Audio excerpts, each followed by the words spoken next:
বেশি বেশি রাধা রানীর স্মরণ হবে, তত বেশি কৃষ্ণচন্দ্রের কৃপা হবে। এই জন্য বৃন্দাবনে সবাই বলে না, হামারো ধন রাধা, শ্রী রাধা শ্রী রাধা।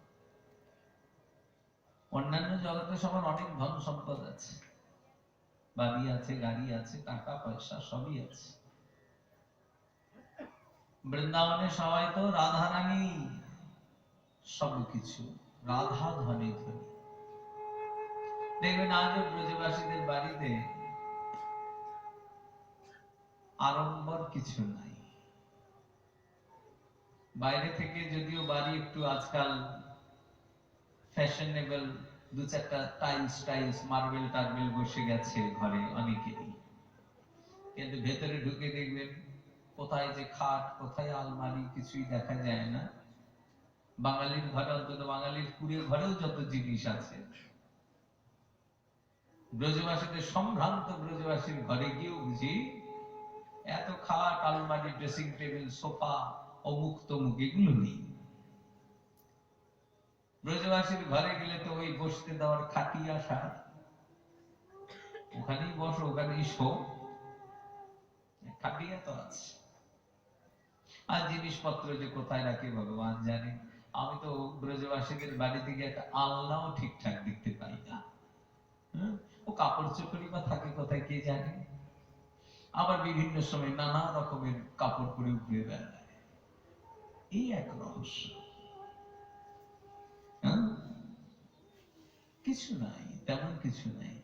অন্যান্য ধন সম্পদ নিয়ে উন্মত্ত নয়, জীবনটা কৃষ্ণ পাদ পদ্মে সমর্পিত। আর কৃষ্ণ প্রাপ্তির সব থেকে উত্তম উপায় রাধারানীর চরণ আশ্রয় করে থাকা। যত বেশি রাধা নাম হবে, যত বেশি রাধারানীর স্মরণ হবে, যত বেশি রাধারানীর সংকীর্তন হবে, তত বেশি বেশি ভগবানের কৃপা হবে। এই রাধা নামের মহিমা।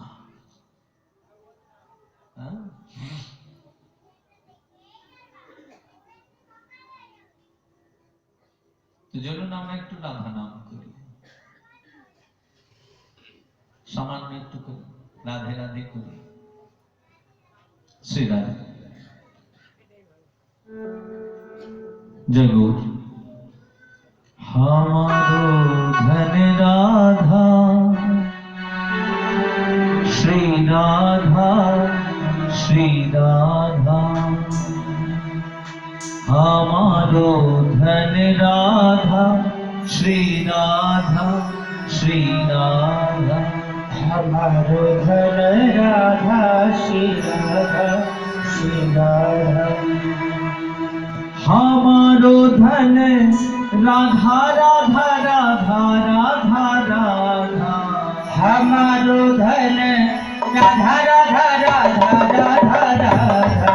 हमारो धन राधा राधा राधा राधा राधा। हमारो धन राधा राधा राधा राधा। हमारो धन राधा, श्री राधा श्री राधा। हमारो धन राधा, श्री राधा श्री राधा। हमारो धन राधा, श्री राधा श्री राधा। हमारो धन राधा, श्री राधा श्री राधा। परम धन राधा राधा राधा राधा राधा। परम धन राधा राधा राधा राधा राधा। जीवन धन राधा राधा राधा राधा राधा। जीवन धन राधा राधा राधा राधा राधा। हमारो धन राधा, श्री राधा श्री राधा। हमारो धन राधा, श्री राधा श्री राधा। हमारो धन राधा, श्री राधा श्री राधा।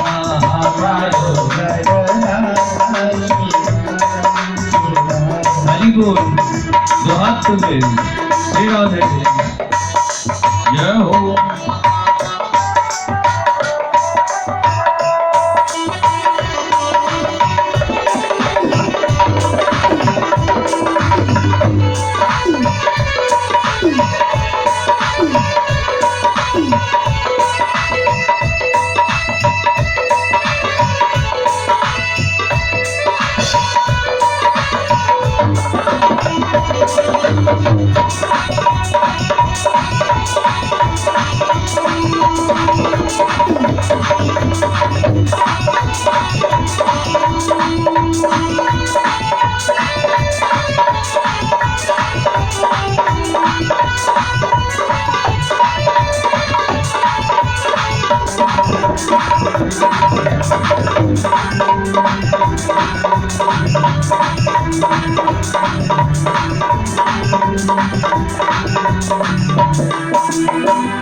जीवन धन राधा राधा राधा राधा जीवन धन राधा राधा राधा राधा हमारो प्यारी राधा राधा राधा राधा हमारे प्यारी राधा राधा राधा राधा तुम्हारे प्यारी राधा राधा राधा राधा तुम्हारी प्यारी राधा राधा राधा राधा राधा हम सबको प्यारी राधा राधा राधा राधा हम सबकी प्यारी राधा राधा राधा राधा राधा हमारो श्री राधे श्री राधा श्री राधा हमारो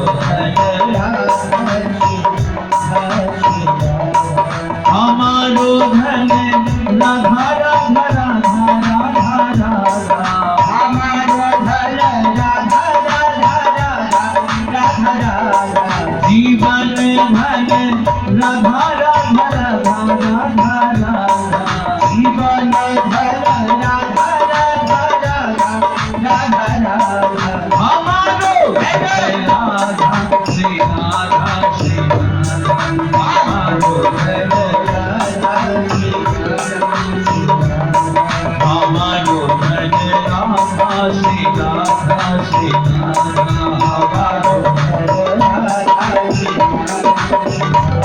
परम धन राधा राधा राधा राधा परम धन राधा राधा राधा परम धन राधा राधा राधा परम धन राधा राधा राधा हमारो धन राधा श्री राधा श्री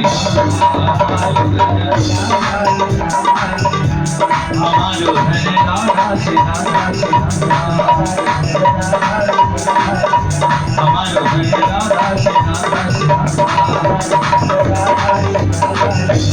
हमारो धन राधा श्री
वर्ष बरसाने वाली की जय हो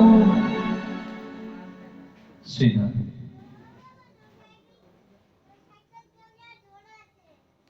भगवान के जरिए কোনো দিন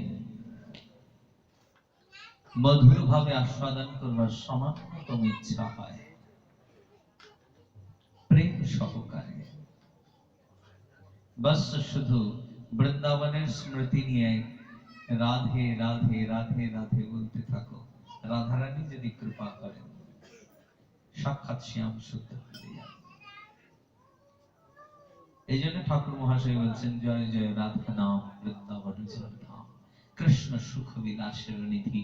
রাধারামের এত বড় সামর্থ্য, রাধারামের এত শক্তি যে সাক্ষাৎ গোবিন্দ মিলে যায়, সাক্ষাৎ কৃষ্ণ প্রাপ্তি হয়ে যায়। এই রাধারামের মহাসামর্থ্য। যাই হোক, আমরা যেখানে ছিলাম, অসৎ সঙ্গ ত্যাগ, এই বৈষ্ণবাচার জীবনে যদি সত্যি শ্রেয় লাভ করবার ইচ্ছা হয়, তাহলে কখনো অসৎ সঙ্গ করবে না, এটা শাস্ত্রবিধি। তো কংসের জীবনে সামান্য যোগমায়া সংযোগ হয়েছে, যোগমায়া সন্নিধান হয়েছে, এইটুকুনি সৎসঙ্গ তার জীবনে।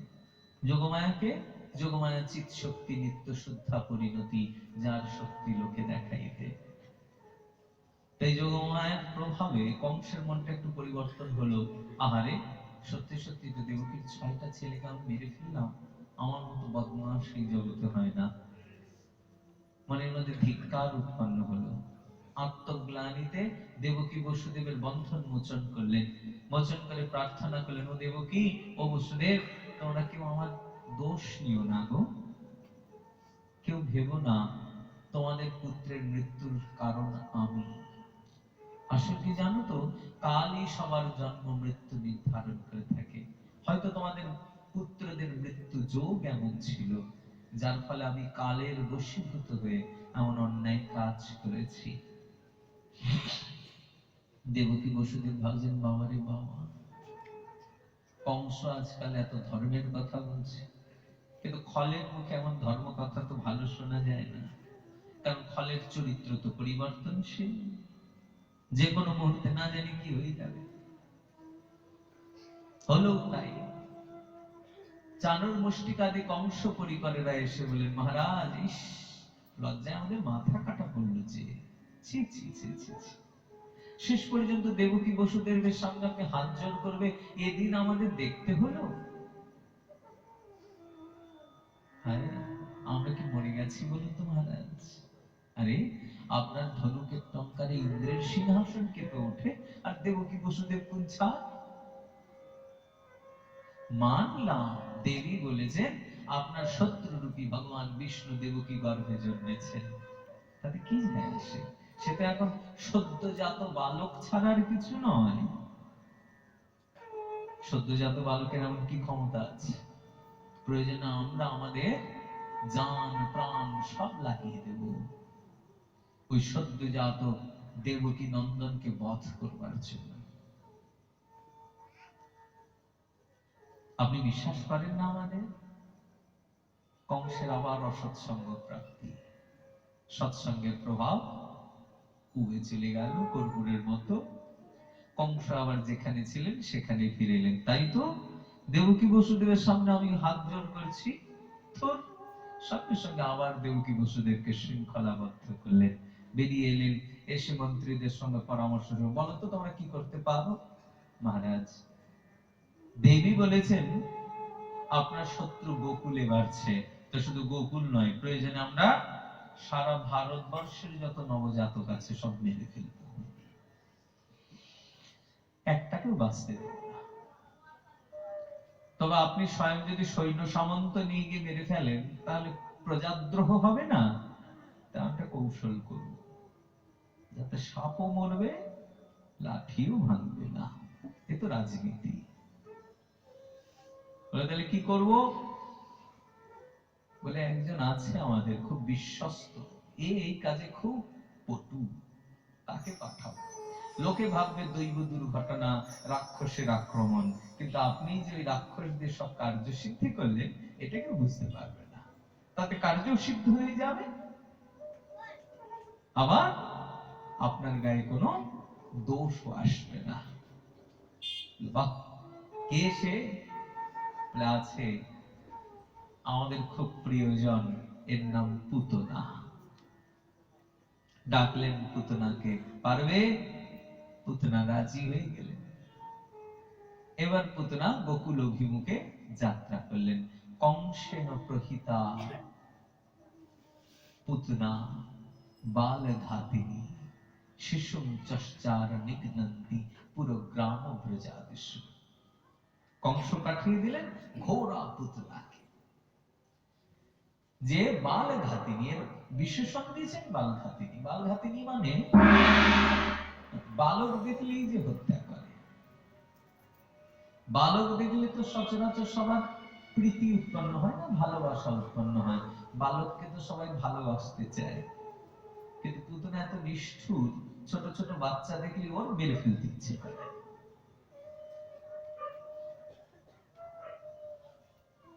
এত নিষ্ঠুর। এহেন পুতনা সুন্দরী রূপ ধারণ করলেন। উপরে সুন্দরীর মেকআপ করেছেন, রাক্ষসী রূপটা ঢাকা পড়ে গেছে, বোঝা যাচ্ছে না। আজকালকার দিনে তো মেকআপ এত উন্নত হয়ে গেছে সবজন। ও বিয়ের রাত্রে কোনটা যে বউ বুঝে ওঠে যাচ্ছে না। বিয়ের রাত্রে তো বউকে দেখেছি বাবা অপ্সরা নেমে এসেছে আকাশ থেকে। পরদিন গিয়ে দেখবে বউ কই, বউ কই, বলে দেখো না বউ, বলে সেমটি। কালকে দেখলাম কি সুন্দরী, আজকে এই চেহারা, আকাশ থেকে পড়ে এসে। কি মেকআপের জোর, চেহারা কোত্থেকে কোথায় পৌঁছে দেয়। তাহলে এখনকার মেকআপের যদি এত শক্তি, তাহলে পুতনার রাক্ষস শক্তি কতটা প্রবল হতে পারে। কারণ পুতনা তো সাধারণ নয়, বলেছেন প্রাবিশৎ কামচারী। কামচারিণী মানে কামনা মাত্রেই যেরকম চেহারা সেরকম হয়ে যাবে, এরকম শক্তি। তাহলে কামচারী হওয়ার জন্য তো তপস্যার প্রয়োজন না, তপস্যা করেছেন, ওই হওয়ার জন্যই তপস্যা করেছেন। তো পুতনা সুন্দরী হয়ে উঠে গেছে। পুতনার রূপের আলোয় গোকুল ঝলমল করে উঠল। নন্দ ভবনে প্রবেশ করলেন পুতনা প্রথমে। দুই মা রোহিণী আর যশোদা প্রথমে দিকে হা করে তাকিয়ে আছে, এই মা এটা কি? বাল গোপাল মা যশোদার কোলেই ছিলেন, পুতনাও দরজায় পা দিয়েছেন, গোপালও ঘুমিয়ে পড়েছে, মা তখন বলরামের পাশে শুয়ে দিয়েছে। এই সময় পুতনা ঢুকেছে। দুই মা তাকিয়ে আছে, মানে পুতনা ভাবছে এই দুই আপদ বালায় যদি থাকে তাহলে তো আমার কাজ হবে না, এই আপদ বালায় তো বিদায় করতে হবে। পুতনা বলছেন, হ্যাঁ গা, তোমাদের ছেলে হয়েছে শুনে দেখতে এলাম, জল মিষ্টি খাওয়াবে না? ব্রজবাসীর দুয়ারে জল মিষ্টি খেতে চাওয়া মানে কি জানেন? কোনদিন যাবেন দেখবেন আপ্যায়ন কাকে বলে। আমাদের ঘরে তো জলের মিষ্টির কোনো অভাব নাই, কিন্তু বৃন্দাবনের গ্রামে এখনো এমনও গ্রাম আছে যাদের জল আনবার জন্য ৩-৪ কিলোমিটার দূরে চলে যেতে হয়। ব্রজ মায়েরা একবার মাথার উপর একবার ৪টা-৫টা ঘড়া, বড় বড় ঘড়া, একটা ঘড়ার উপর আর একটা ঘড়া সাজিয়ে নিয়ে জল ভরে ভরে নিয়ে আসেন।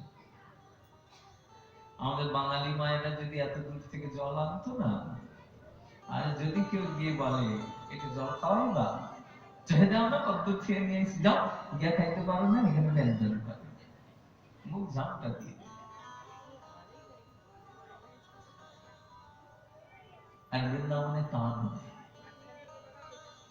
বৃন্দাবনে যদি কেউ জল চায় কারো ঘরে গিয়ে, ব্রজবাসীর ঘরে সব থেকে উপাদেয় মিষ্টি এবং ঠান্ডা জল যেখানে আছে সেখান থেকে নিয়ে এসে জল খাওয়াবে। জল খাওয়াবে না, জলের সঙ্গে টলও খাইয়ে দেবে। যদি ঘরে সামান্য মিশ্রি থাকে, সামান্য যদি মাখা থাকে, তাও খাইয়ে দেবে। এত ভালোবাসা। এমনি তো ভগবান ব্রজে আসেনি সজ্জন, ব্রজের প্রীতিটা ভগবানের বড় প্রিয়। এমন না যে মাঠা খুব উপাদেয় বস্তু। বাঙালির মুখে তো বৃন্দাবনের খাবার অত টেস্টি মনে হবে না, কারণ বাঙালি যেরকম ভোজন রসিক, সারা ভারতবর্ষের মধ্যে সব থেকে বেশি ভোজন রসিক বাঙালি। খাওয়ার আইটেমের এত বেশি ছড়াছড়ি, বাঙালি ঘরানা ছাড়া অন্য কোনো ঘরানাই পাওয়া যাবে না। অন্য কেউ তো জানেই না এত খাবার। সারা ভারতবর্ষে আপনি যান, ঘুরে দেখেন অত নাই, অত খাবার বাহার নাই। নর্থ ইন্ডিয়া, সাউথ ইন্ডিয়া ঘুরে দেখেন অত খাবার নাই।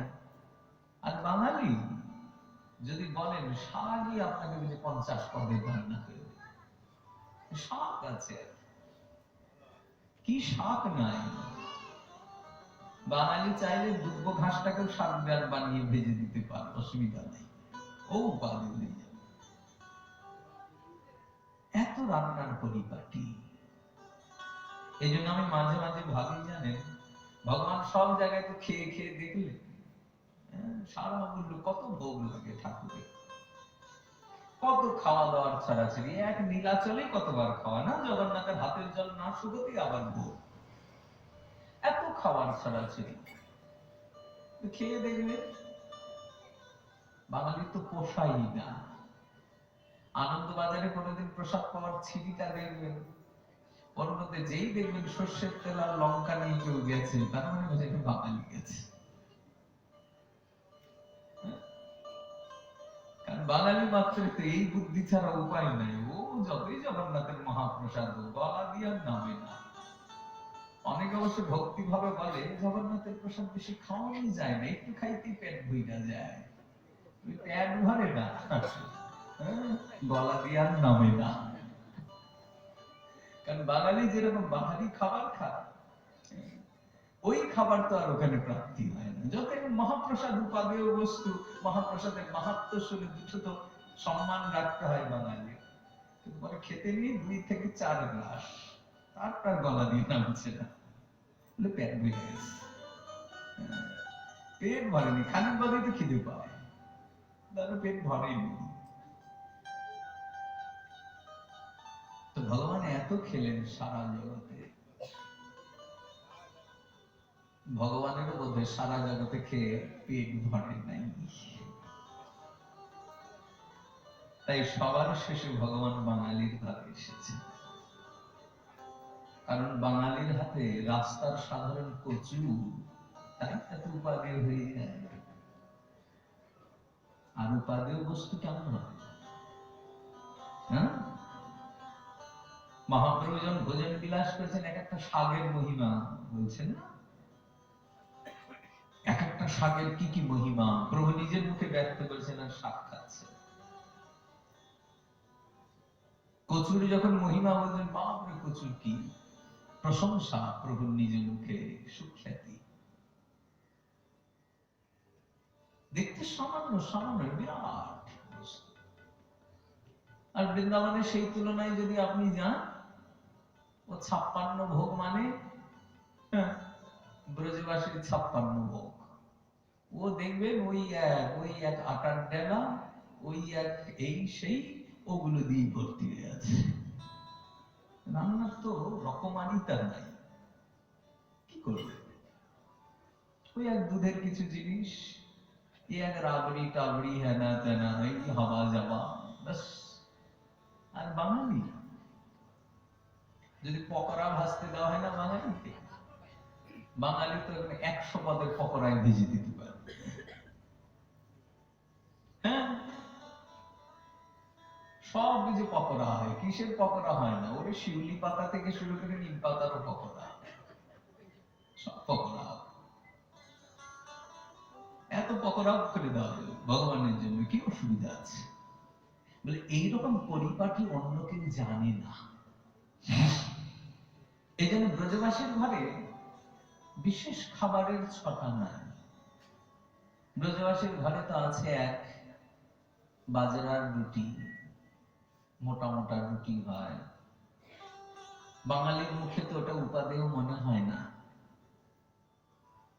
আর আছে মাঠা, মাঠা মানে কি? শুনতে মাঠা বাঙালি যত একটা ভাবুক হয়ে গেল, বাপরে মাঠা না জানি কি খাবার। এই মাঠার সম্পর্কে যারা জানে না, যারা মাঠা ভগবানের প্রিয়জনে প্রথমবার মাঠাতে চুমুক দিবে, বাঙালি তাকে শক্ত হয়ে যাবে। আর ভগবানই আনে কয় মাঠা,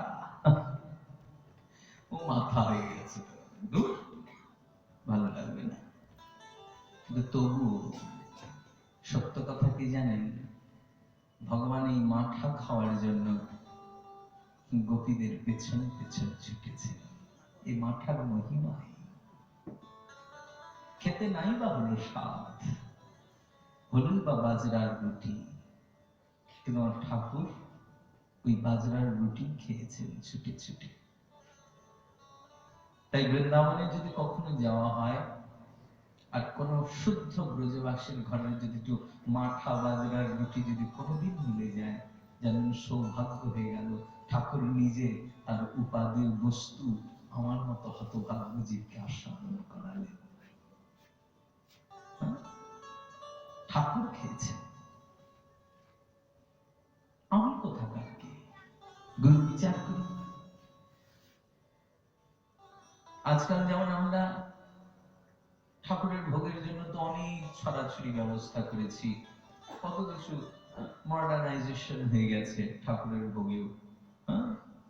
আমরা আমরা মাঝে মাঝে একঘেয়ে খাবার থেকে মুক্ত হওয়ার জন্য কত চাউমিন, পাস্তা, অমুক তমুক, এটা সেটা সবই ঠাকুরের ভোগ লাগায়। কিন্তু সত্য জানেন কি? চাউমিন পাস্তাতে ভগবান কতটুকু প্রীত হবেন জানি না, তবে কচু শাক, মোচা ঘন্ট, এগুলিতে প্রভুর চিরকালের প্রীতি। কারণ এই যে ভক্ত দত্ত দ্রব্য,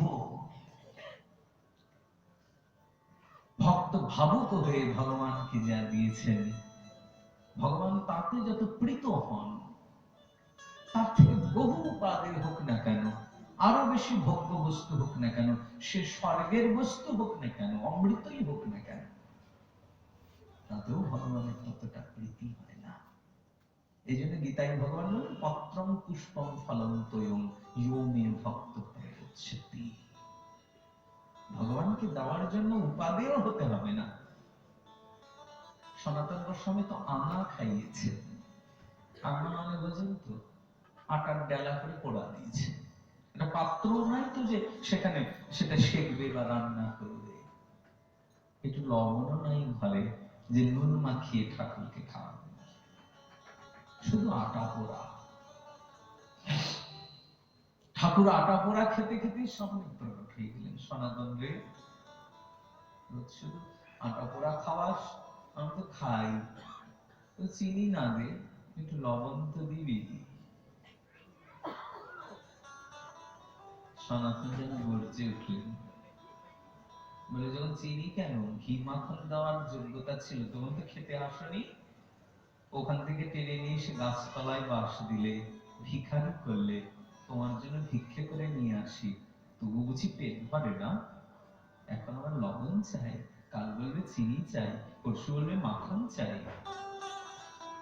অত পারবো না। যদি হয় ইচ্ছা খাও, না হয় যে দেয় তার কাছে যাও। কত বড় সাহস, কত বড় প্রীতি। কারণ সনাতন জানে কোথায় যাবে, কে খাওয়াবে, কত অধিকার। তো সামান্য পোড়া আটাই হলো, তাতে কি অসুবিধা আছে? নাই বা হলো উপাদেয়। কিন্তু ভক্ত যখন প্রীতি সহকারে, প্রেম সহকারে ভগবানকে দেন, ভগবান সেটাই স্বীকার করেন। ভগবান নিতে বাধ্য। তাই বাঙালির ঘরে এটা তো প্রসিদ্ধি স্বরূপ।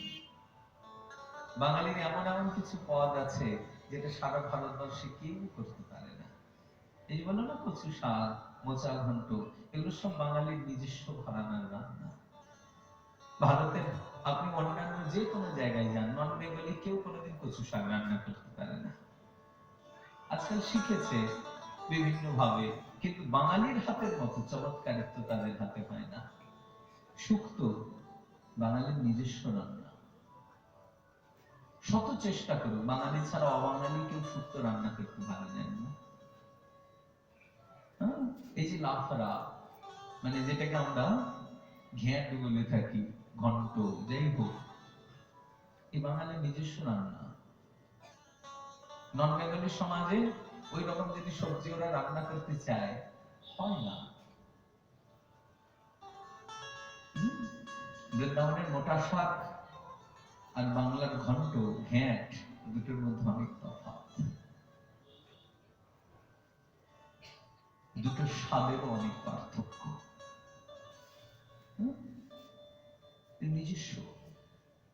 আর ঠাকুর এই সামান্য সামান্য দ্রব্য, এমন কোন মশলারও বাহার নাই, এমন বিশেষ কিছু নেই। কচু শাক রান্নাটা তো মশলা লাগে, যে কেউ দিতে পারে।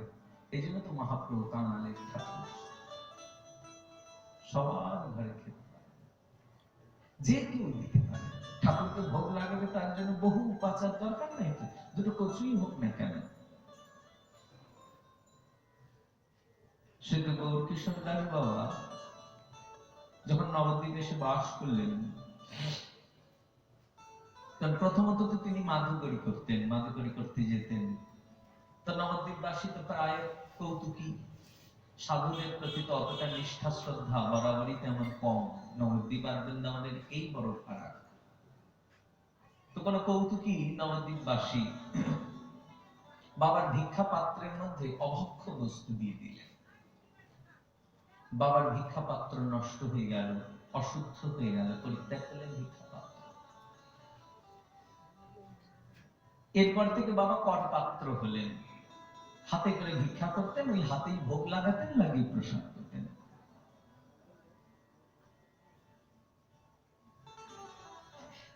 তো তাতে বড় বিপর্যয় দেখা গেল, কারণ তাতে ধামবাসীদের প্রতি ভেদ দৃষ্টি হয়ে যাচ্ছে, যে এই শুদ্ধ ধামবাসী, অশুদ্ধ ধামবাসী। ধামবাসী আবার শুদ্ধ অশুদ্ধ বিচার করলে ধামবাসীদের চরণে অপরাধ হয়ে যায় না? তাই বাবা কি করলেন, মাধুকরী বন্ধ করে দিলেন। তো প্রসাদ পাবেন কি, কি করে কি চলবে, ঠাকুর সেবা হবে কি করে? নবদ্বীপের বাজার যখন শেষ হয়ে যেত, বাবা বাজারে যেতেন, সব দোকানপাট সব উঠে গেছে, তারপরে যেতেন।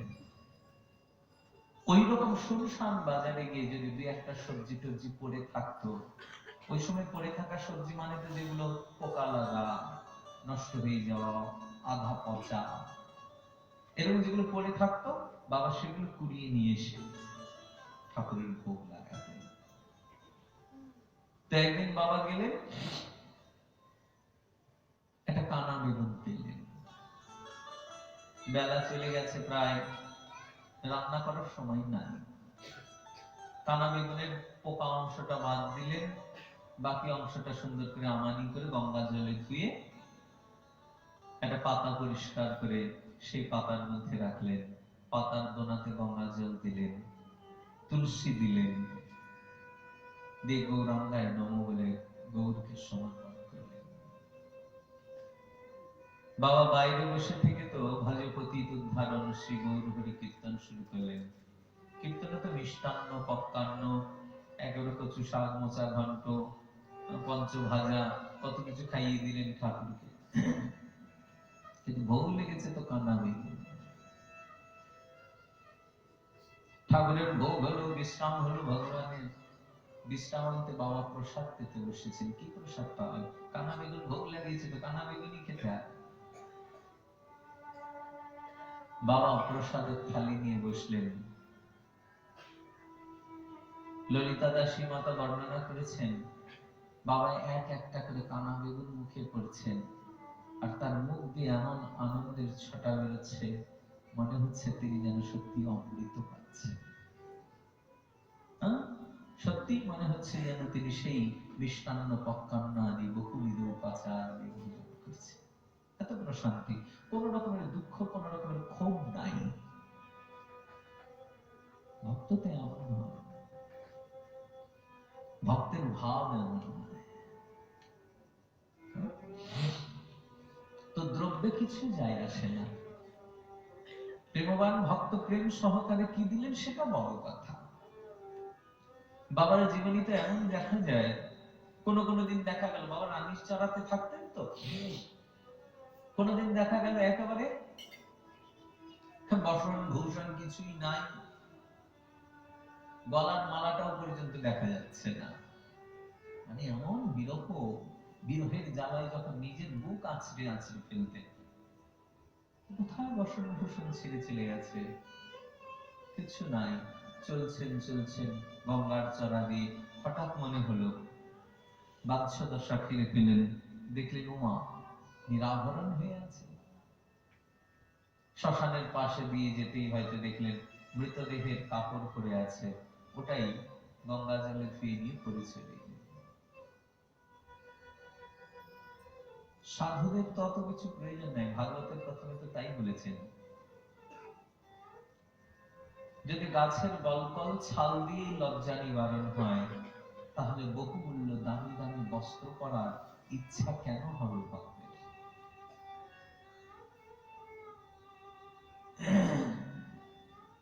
যদি নিজের হাতটা মাথায় দিয়ে যদি ঘুম হয়ে যায়, তাহলে আবার নরম বালিশের কি প্রয়োজন? তৃণশয্যায় যদি শয্যা হয়ে যায়, তাহলে আর দামি পালঙ্কের কি প্রয়োজন? পর্বত কন্দর গুলি কি এখন অবরুদ্ধ হয়ে গেছে? তাহলে বহু মূল্যবান বহুতল বাড়ি নির্মাণ করার কি দরকার?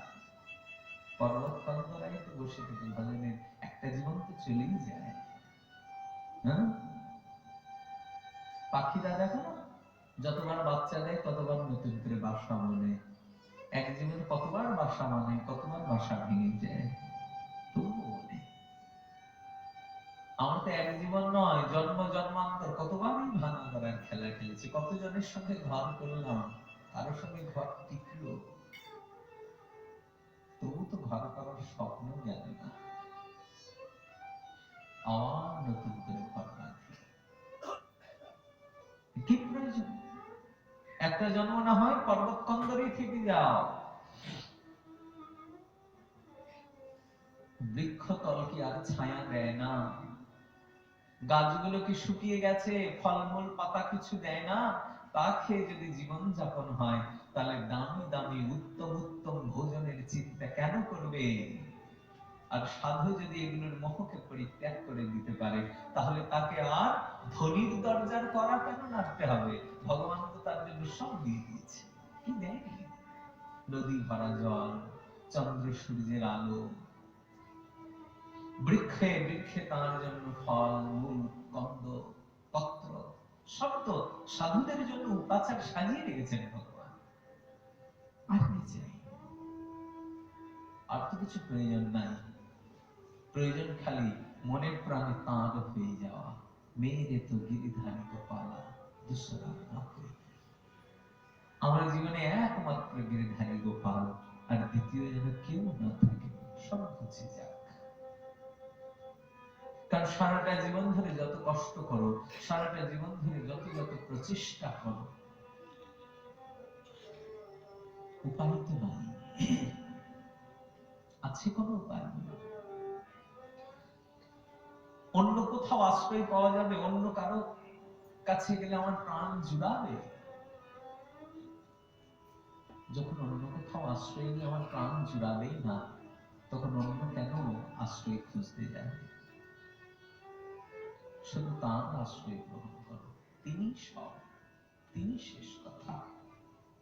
আমাদের আসলে বিশ্বাসটা খুব টলমল করে, জানেন? ঠাকুরের পূজা করবো, ঠাকুরের সেবা করবো, দিন চলবে। কি করে চলবে? ঠাকুর সব কাজ করে দেবে? ঠাকুরই সব করেন গো। ঠাকুর খাওয়ান, ঠাকুর কাজ করে দেন, ঠাকুর সব করে দেন। অন্য যুগের কথা ছেড়েই দেন না কেন, এই করাল কলি যুগেও ঠাকুর তার ভক্তের সবকিছু করে দিয়েছেন। বিশ্বাস না হয় ভক্তমাল করে দেখুন, গৌরী বৈষ্ণব চরিত্রগুলি অনুধ্যান করে দেখুন, ঠাকুর কি করেনি? এই ঘোর কলিযুগে করেছেন। এই তো কিছুদিন আগের কথা, ডক্টর রাধা গোবিন্দ নাথের কথা আপনারা অনেকেই শুনেছেন। বিশেষত যারা গ্রন্থ আদি চর্চা করেন তারা নাথ মহাশয়ের নাম শুনে নির্ভুল হতে পারে না। নাথ মহাশয় আমাদের জন্য যা করে দিয়ে গেছেন, আমরা তো সারা জীবন চেষ্টা করেও তার সেই অপরিশুদ্ধ ঋণকে শোধ করতে পারব না। কারণ গৌর নিত্যানন্দ নিয়ে যদি সামান্য অনুভব কারো করতে হয়, চৈতন্য ভাগবত চৈতন্য চরিতামৃত ছাড়া গতি নাই। আর চৈতন্য ভাগবত চৈতন্য চরিতামৃতে যদি প্রগাঢ় ব্যুৎপত্তি হতে হয়, তাহলে নাথ মহাশয়ের গ্রন্থ ছাড়া দ্বিতীয় কোনো উপায় নাই।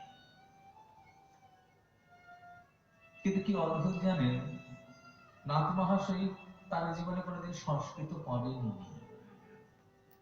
তিনি গণিতের অধ্যাপক ছিলেন,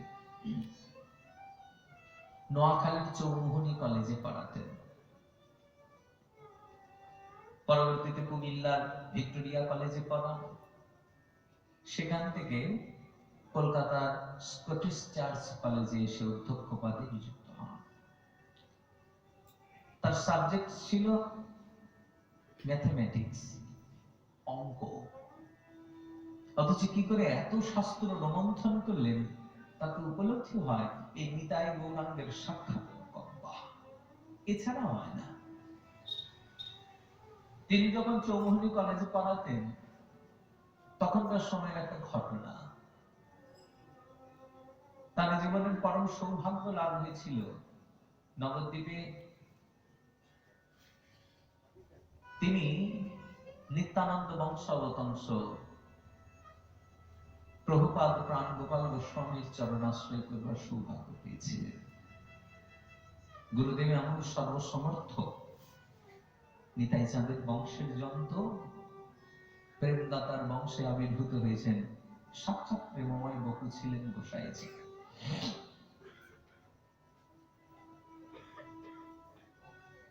নাথ মহাশয়কে এমন কৃপা করেছিলেন, নাথ মহাশয় ঠাকুর সেবা নিয়ে খুব ব্যস্ত থাকতেন।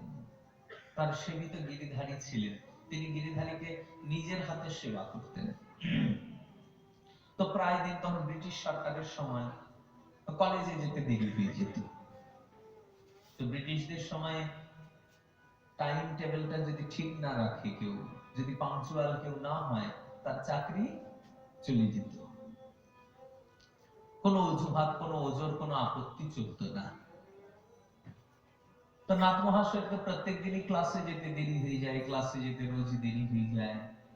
তো প্রিন্সিপাল একদিন ডেকে পাঠালেন, নাথ মহাশয়, আপনি এইরকম করে কলেজে আসতে পারেন না, কলেজটা কি ঘুরতে আসবার জায়গা? কাল থেকে কিন্তু দেরি হলে আর কিন্তু চলবে না, একদম টাইমলি আসতে হয়। নাথ মহাশয় বেরিয়ে এলেন, পরদিন তাড়াতাড়ি যেতে হবে। কিন্তু পরদিন দ্বাদশী, ভগবানের জন্য একটু সেবার আয়োজন, একটু শাক, একটু শুক্তো, একটু ডাল, একটু রসা, একটু চাটনি, একটু পরমান্ন না হলে কেমন করে হয়? কালকে ঠাকুরের ভোগ তেমন হয়নি, আজকে তো একটু পঞ্চব্যঞ্জনে সপ্ত ব্যঞ্জনে ভগবানের সেবা হওয়া চাই। নাথ মহাশয় রান্না টান্না করে যখন ভোগ লাগিয়ে প্রসাদ পেয়ে উঠে দেখলেন ক্লাসের সময় যায় যায় অবস্থা। কিসের তাড়াতাড়ি যাবেন, এখন আজ তো ক্লাসের সময় চলে যাচ্ছে, আজ তো আর চাকরি থাকবে না, চাকরি আজ চলে গেছে। কোন রকমের খাতা পত্র নিয়ে ছুটলেন ঊর্ধ্বশ্বাসে কলেজ অভিমুখে। যখন কলেজের মূল ফাটকটা পেরিয়েছেন, সামনে প্রিন্সিপাল এসে দাঁড়িয়েছেন। নাথ মহাশয় ভাবছেন আজকে চাকরি গেল। কিন্তু কি আশ্চর্য, প্রিন্সিপাল রাগান্বিত ভঙ্গিতে নাই, হাসতে হাসতেই যেন বলে উঠলেন, কি ব্যাপার নাথ মশাই, আপনি তো ক্লাসে ছিলেন, কখন আবার বাইরে বেরিয়ে গেলেন? নাথ মহাশয় অবাক হয়ে, আমি ক্লাসে ছিলাম, বাইরে বেরোলাম, বুঝতে পারছেন না? এক পা দু পা করতে করতে ক্লাসে এসে যখন প্রবেশ করলেন, ছাত্রটাও যেন, যত যত ক্লাসে ছাত্র ছিল সব হচকচিয়ে উঠলেন, কি স্যার এই মাত্রই তো ছিলেন, আমার খাতা নিয়ে কি করে ঢুকছে? নাথ মহাশয় বুঝতে পারছেন না কি হলো, কি হয়েছে। নাথ মহাশয়ের দৃষ্টিটা ব্ল্যাকবোর্ডের দিকে পড়ল। নাথ মহাশয় দেখলেন আজকে তিনি যে অঙ্কটা করাবেন বলে ফেলেছিলেন, ব্ল্যাকবোর্ডে সেই অঙ্কটা করানো আছে, আর ছাত্ররা সে অঙ্ক করছেন। নাথ মহাশয় দু নয়ন দিয়ে অশ্রুধারা বইতে শুরু করলেন। পুলকিত হয়ে উঠলেন, সর্বাঙ্গ শিহরিত হয়ে উঠল। অস্ফুট স্বরে বলে উঠলেন, গিরিধারী, তুমি আমার চাকরিও করে দিবা। মানে ভগবানের প্রতি এত সমর্পণ যে ভগবান স্বয়ং এসেছেন নাথ মহাশয়ের চাকরি রক্ষা করবার জন্য। এইরকম ভক্তি, এইরকম শরণাগতি, এইরকম প্রেম বলে তো প্রাগৈতিহাসিক যুগের কথা নয়, এ তো সেদিনের কথা। সজ্জন, এই করাল কলিযুগের কথা। যদি সত্যি তার প্রতি বিশ্বাস থাকে, সমর্পণ থাকে, আস্থা থাকে, এই শরীরেই হবে, এই জন্মেই হবে। কারণ এই নিতাই গৌরাঙ্গের সময়, এই সময় যদি না হয় আর কোন সময় হবে না, হতেই পারে। ভক্তের আস্থা, ভক্তের নিষ্ঠা, ভক্তের সমর্পণ এমন এক অদ্ভুত বস্তু। ভক্তের যখন এসব এসে যায়, ভগবান সাক্ষাৎ এসে যান, সাক্ষাৎ ভক্তের সঙ্গে বিলাস করেন। এই জন্য ভাববার কোনো বিষয় নাই যে কলিযুগে জন্ম হয়েছে, আমরা তো কলিহত জীব। অসুবিধা কি আছে? কলিহতের জন্যই তো গৌর নিত্যানন্দ এসেছে, পতিতকে উদ্ধার করবার জন্যই তো গৌর নিত্যানন্দের আগমন। অসুবিধা কি? হলামি বা জগাই মাধার থেকে বেশি পাপিষ্ঠ, হলামি বা তার থেকে বেশি দুর্ভাগা। কিন্তু গৌর নিত্যানন্দের চরণে গিয়ে তো বলতে পারবো, পতিতাই গৌর, তুই তো জগাই মাধায় কি উদ্ধার করেছ। আমি না হয় তার থেকেও বড় পাপী, তার থেকেও বড় অভাজন, কিন্তু আমি তো তোমারই নাথ। তুমি তো আমি অস্বীকার করতে পারো না, আমায় কৃপা বঞ্চিত করতে পারো না, আমায় তোমার কৃপা করতে হবে। এই যেন কলির জীবের দাবি গৌর নিত্যানন্দের চরণে। আর এইরকম আশা নিয়ে যদি কোনো ভক্ত সত্যি সত্যি গৌর নিত্যানন্দের চরণ আশ্রয় করেন, নিতাই গৌরাঙ্গ থেকে ফেরান না। কারণ নিতাই চৈতন্য নাই এসব বিচার, নাম লইতেই প্রেম হয় বটে অশ্রুধার। এমন করুণা ঠাকুর, এমন কৃপাময় বকুট গৌর নিত্যানন্দ। একবার হা নিতাই বলে তো ডেকে দেখো, একবার হা গৌর বলে তো ডেকে দেখো, তারপর দেখো না কি হয়। কদাচিৎ শিশির কুমার ঘোষ অমৃতবাজার পত্রিকার সম্পাদক ছিলেন, জানেন? ব্রিটিশ ভারতে তদানীন্তন সময় একই সঙ্গে ইংল্যান্ডের সঙ্গে এই পত্রিকা প্রকাশিত হতো। বিরাট বড় বিদ্বান, বিরাট বড় উচ্চ শিক্ষিত ছিলেন শিশির কুমার ঘোষ, কিন্তু গৌরাঙ্গে নিষ্ঠা ছিল না। মেজ দাদা হেমন্ত কুমার ঘোষ যখন বৈষ্ণব হয়ে গেলেন, সহ্য করতে পারে নাই শিশির। এক সময় তো অনেক অন্যরকম আচরণ করেছিলেন, কিন্তু মেজ দাদা কৃপালু অদোষদর্শী বৈষ্ণব হয়ে গেছিলেন।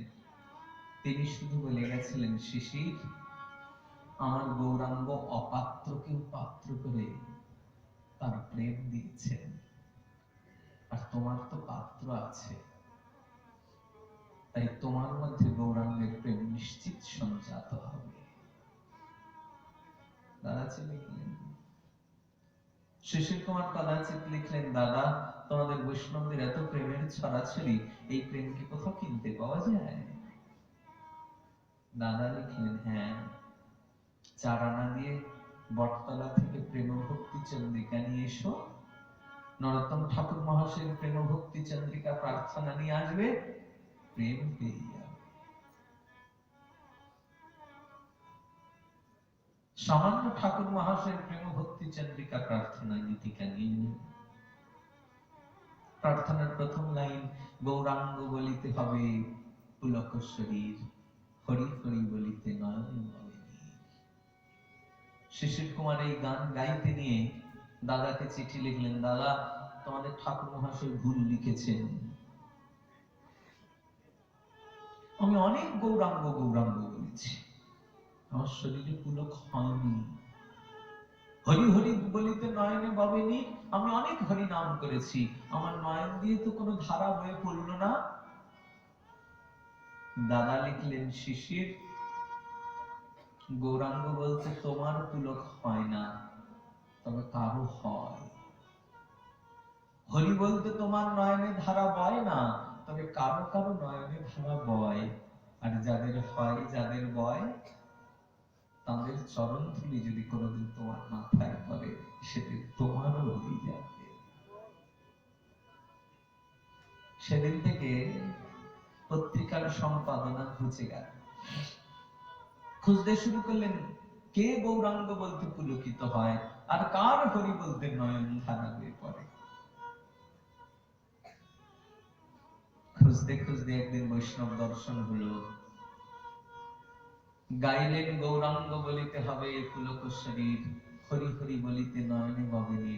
বৈষ্ণব মূর্তি স্থির হয়ে থাকতে পারলেন না, প্রকম্পিত হতে হতে ছুটতে ছুটতে, কুটিয়ার চারিদিকে কাঁটার বেড়া আছে, কাঁটা কাঁটার উপর দিয়ে চলে এলেন, রক্তারক্তি হয়ে গেলেন, বসন ভূষণ ছিন্ন বিচ্ছিন্ন হয়ে গেল, খেয়াল নাই।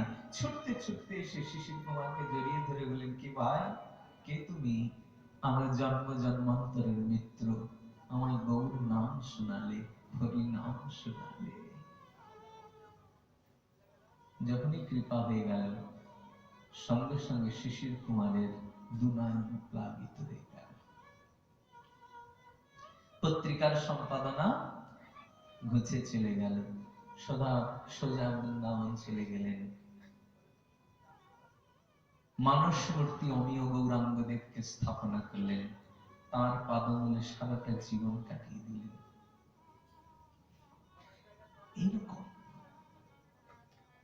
এইরকম অদ্ভুত ভগবত কৃপা, এরকম অদ্ভুত ভক্ত চরিত্র এই ঘোর পরাণ কলিযুগে সম্ভব। কলি হত আমরা বলে দুর্ভাগা নই, কলিতে জন্মেছি বলে বেশি সৌভাগ্যবান। কারণ কলিতে ভগবান তাকে সুলভ করে দিয়েছেন, চাইলেই পাওয়া যায়। শুধু সত্যি সত্যি তাকে চাইতে হবে মন থেকে, ও ঠাকুর আমি তোমাকে পেতে চাই, আমি তোমার হতে চাই, তুমি আমাকে তোমার করে নাও, আমাকে তোমার হতে দাও। মন থেকে প্রাণ থেকে যদি সত্যি সত্যি আমরা তাকে চাই, নিশ্চিত তাকে পাওয়া যাবে, এতে বিন্দু মাত্র সন্দেহ নাই, এক বিন্দু সন্দেহ নাই। কলিযুগে ভগবান সুলভ। তো যাই হোক,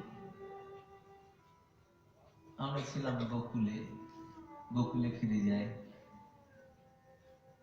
দুই মা পুতনার সেবার জন্য ব্যস্ত হয়ে উঠলেন। আর এই সুযোগে পুতনা বালগোপালকে কোলে বসিয়ে নিয়ে তার স্তনে যে কালকুট মিশিয়ে এসেছিলেন, সেই কালকুট মেশানো স্তন ভগবানের মুখে পুরে দিলেন। আর ভগবান পুতনার স্তন পান ছলে প্রাণ আকর্ষণ করে বসলেন। পুতনা চিৎকার করে উঠল, ছেড়ে দাও, আর পারছি না। ভগবান বলেন, পুতনা বড় ভুল জায়গায় এসেছো, আমি একবার যাকে ধরি তাকে আর ছেড়ে দিই না, সে আর ছাড়া পায় না। তুমি মায়ের মতো স্তন পান করাতে এসেছো আর স্তনে বিষ মিশিয়ে এসেছো, তা হয়? তোমার ওই বিষ মেশানো স্তন আমি অমৃত করে দিলাম, তুমি বৈকুণ্ঠে আমার মা হয়ে যাও, আমি এই ভৌমলীলা সম্বরণে তোমার মাতৃত্বকে আস্বাদন করব। পুতনার প্রাণ আকর্ষণ করলেন ভগবান। পুতনা চিৎকার করে ধরাশায়ী হলেন। পুতনা ধরাশায়ী হলো, মা ছুটে এলেন। এসে দেখলেন ছেলেও নাই, রাক্ষসীও সুন্দরীও নাই। ভবনের বাইরে এসে দেখলেন ভয়ানক এক রাক্ষসী পড়ে আছে। রাক্ষসী বিভৎস চেহারা, কেন? ঈশা মাত্রই উগ্র দংষ্টাঙ্গ্রম গিরিকন্দর নাসিকা। পুতনার দাঁতগুলো হা করে পড়ে গেছে, দাঁতগুলো দেখা যাচ্ছে। কেমন দাঁত? ঈশা মাত্রই উগ্র দংষ্টাগ্রম। আপনারা কেউ ঈশা চেনেন কিনা আমি জানি না, তবে গ্রাম অঞ্চলে ঈশা আছে। ঈশা লাঙ্গলে থাকে। লাঙ্গল দেখেছেন তো কেউ? লাঙ্গলের মধ্যে যে লোহার ফলকটা থাকে ওটাকে সংস্কৃতে বলে ঈশা। ঈশাটা কেমন দেখতে হয়? মাথাটা সুচালু হয় আর চকচক করে, আর ধীরে ধীরে উপরের অংশটা লোহার কালো রং কালশিটে করে থাকে।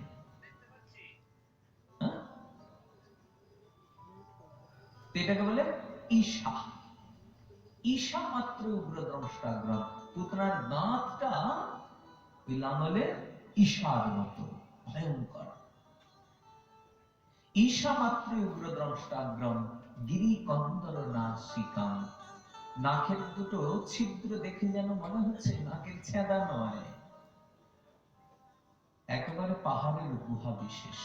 গিরিকন্দর, কোন পর্বত কন্দর, এরকম ভয়ঙ্কর রূপ। পুতনার কেশপাশ দেখে মনে হচ্ছে অসংখ্য কাল নাগিনীর দল। পুতনার চোখ দুটো দেখে মনে হচ্ছে অন্ধকূপ। পুতনার বক্ষস্থল দেখে মনে হবে যেন কয়লার পর্বত বিশেষ। আর এইরকম পর্বত মাঝে মরকতমণির মতো ভগবান শ্রীকৃষ্ণ ক্রীড়া করছেন। মা যখনই গোবিন্দকে পুতনার বক্ষস্থলিতে ক্রীড়া করতে দেখলেন, দৌড়ে ছুটে গিয়ে বাল গোপালকে কোলে তুলে নিয়ে রক্ষা বিধান করছেন। কি অদ্ভুত দৃশ্য দেখেন! সমগ্র জগতের যিনি রক্ষাকর্তা, সমগ্র বিশ্ব ব্রহ্মাণ্ডকে যিনি রক্ষা করেন, তাকে রক্ষা করেছেন মা যশোদা। কেমন করে রক্ষা করেছেন? গোয়ালিনী তো, গোয়ালিনীর বুদ্ধি এমন কি বুদ্ধি! গোয়ালিনী রক্ষা বিধান করছেন কি করে? গোপীরা কি করে রক্ষা বিধান করছেন বললেন, গৌমূত্রেণ স্নাপয়িত্বা পুনর্গৌরজ সার্বকম। গৌমূত্রের দ্বারা স্নান করিয়ে দিলেন। গৌমাতা ক্ষুরোত্থিত ধুলি, গৌমাতার পদরজ গোপালের সর্বাঙ্গ মুক্ত করে দিলেন। আর রক্ষাং চক্রতু দাদু সঙ্গে সুনামভি।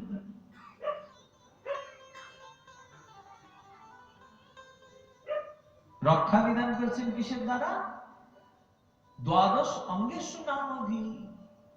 ভগবানের দিব্য দ্বাদশ নাম উচ্চারণ করে রক্ষা বিধান করছেন।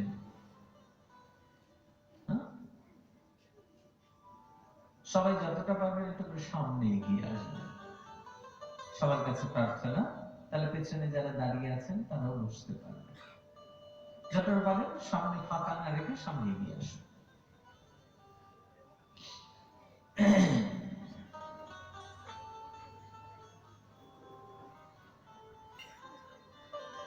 সবাই এগিয়ে আসুন, বাস এগিয়ে আসুন, কোনো চিন্তা নেই।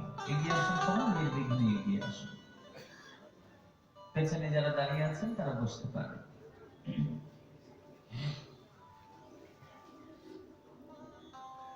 এইরকম যখন রক্ষা বিধান করলেন মা, নন্দ বাবা বার্ষিক কর দেওয়ার জন্য মথুরাতে গেছিলেন। মথুরা থেকে যখন ফিরে এলেন, এসে রাক্ষসী নিধন বৃত্তান্ত শুনলেন। এবার যখন জানলেন বাল গোপালের কিছু হয়নি, তখন পুত্রকে কোলে ধারণ করলেন। অগ্নি সংযোগ মাত্র কি হলো? দহ্যমানস্য দেহস্য ধূমশ্চা গুরু সৌরভ। পুত্নার শরীরটা যখনই দগ্ধ হচ্ছে, শরীর থেকে অগুরু চন্দনের গন্ধ বেরোচ্ছে। বলে কি করে সম্ভব? বলে ভাই, সাক্ষাৎ ভগবান যাকে মা বলে ডেকেছেন, স্বয়ং ভগবান যাকে মা বলে ডেকেছেন, সে কি আর সাধারণ আছে বলুন? সে তো মাই হয়ে গেছেন। আর ভগবানের মায়ের শরীর দেখি আর মরা পড়া গন্ধ বেরোবে? অগুরু চন্দনের গন্ধ বেরোচ্ছে। সুখদেব গোস্বামী চন্দ্র বলছেন, মহারাজ, পুতনা লোক বালগ্নি রাক্ষসী রুধিরাসনা জিঘাংসয়াপি হরয়ে স্তনম দত্তৈ সরবতী।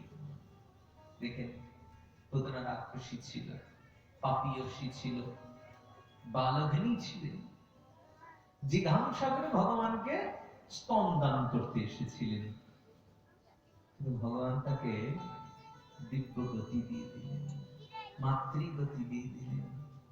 তাহলে এই বৃন্দাবনে শ্রীরামের মা, সুদামের মা, বসুদামের মা, যারা নিজেদের ছেলের থেকেও কৃষ্ণকে বেশি ভালোবাসেন, বৃন্দাবনের এই যে গৌমাতা সমূহ, যারা নিজেদের বাছুরের থেকেও গোবিন্দকে বেশি ভালোবাসেন, তাহলে এইসব মা আর এইসব গৌমাতাদের কি গতি হবে? সুখদেব গোস্বামী চন্দ্র বলছেন, এ আমি বলতে সমর্থ নই। কারণ বাগদেবী প্রত্যেকের বাক্যের একটা সামর্থ্য দিয়ে রেখেছেন না? বলে আমাদের বাক্যে অতটা সামর্থ্য নাই যে জিঘাংসাকারী, যে হত্যা করতে আসলো তাকেই যখন ভগবান এত বড় দিব্য গতি দিলেন, আর যে ভালোবাসবে তাকে কি গতি দেন? শুধু এইটুকু বুঝতে হবে, শত্রুকেই যদি ভগবান এত বড় গতি দেন, ভালোবাসলে তাকে প্রভু বুকে করে রাখবে, এতে কোনো সন্দেহ